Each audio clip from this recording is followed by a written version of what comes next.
माया का खौफनाक अंत।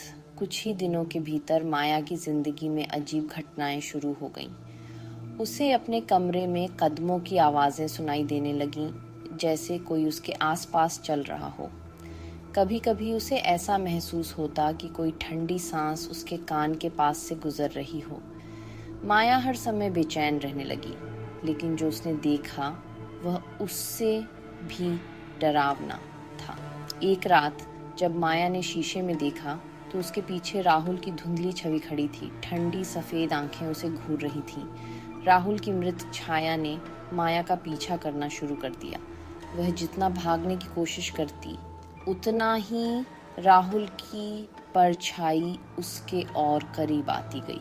उसका ठंडा स्पर्श माया की आत्मा को चीरता हुआ महसूस होने लगा। रातें अब खौफनाक हो गई थीं। अंधेरे में माया को राहुल की आवाजें सुनाई देती। तुमने सोचा मैं चला गया, वह चीखती, पर कोई उसकी मदद नहीं कर सकता था। एक रात जब कबीर सो रहा था, उसे भी राहुल की परछाई दिखाई दी। अगले दिन कबीर अपने बिस्तर पर मृत पाया गया। उसकी आंखों में भय और आतंक जमे हुए थे। अब माया पूरी तरह से टूट चुकी थी। राहुल की आत्मा उसे चैन से जीने नहीं दे रही थी।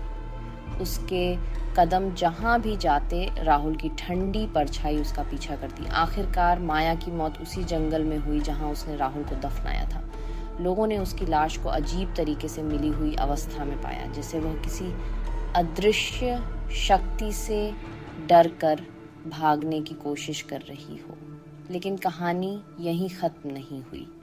माया की मौत के बाद अब वह खुद एक साया बन चुकी थी। उस जंगल में अगर कोई रात के अंधेरे में जाता है तो उसे माया की भटकती आत्मा का सामना करना पड़ता है।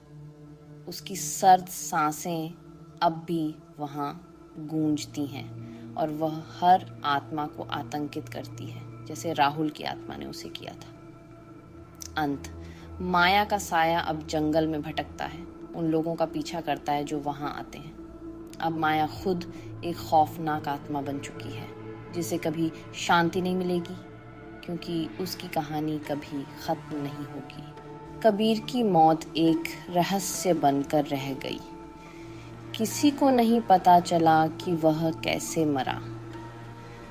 उसकी लाश एक सुनसान जगह पर मिली थी और उसकी आंखों में एक अजीब सी भय की छाया थी। माया की मौत भी उतनी ही रहस्यमय थी। वह अपने ही घर में मृत पाई गई और उसके चेहरे पर एक अजीब सी मुस्कान थी।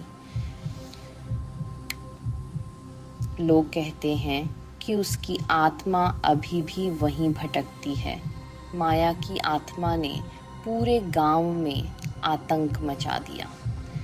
रात होते ही उसकी चीखें सुनाई देती और लोग डर के मारे अपने घरों से बाहर नहीं निकलते। उसकी आत्मा का आतंक हर किसी के दिल में घर कर गया था। माया का साया अब भी हर जगह मंडराता है। लोग कहते हैं कि उसकी आत्मा को शांति नहीं मिली है और वह अपनी मौत का बदला लेने के लिए वापस आई है। उसकी कहानी आज भी लोगों के रोंगटे खड़े कर देती है।